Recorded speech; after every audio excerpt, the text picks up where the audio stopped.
I've used the expression a few times, a Pyrrhic victory. Well, where does that expression come from? Well, there was a general. His name was Pyrrhus.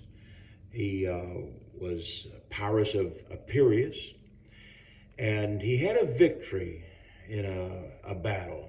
Oh, he had a giant army, and he went against a little tiny army.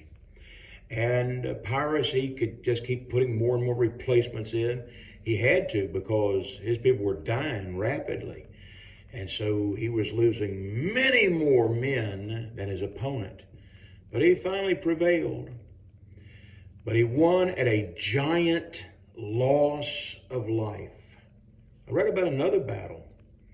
This general had 100,000 soldiers at his command. He took on an army of 1,000.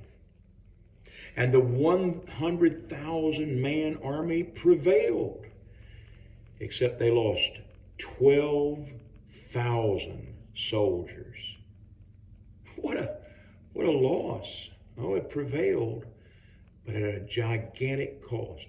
The same thing can happen in our families. We men, in our own families, we can fuss and use harsh language with our wife or with our children, and we may win a little argument over something absolutely trivial, but we may damage our family.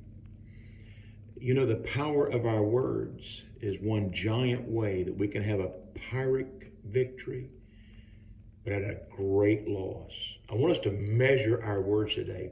Then I want us to measure our behavior today.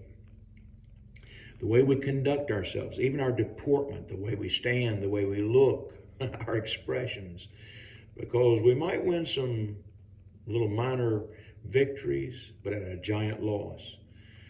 But even more than that, a man can have a Pyrrhic victory. He can hold out against God. He can try to defy God. He can blaspheme God. And he may think he's won a little victory against God.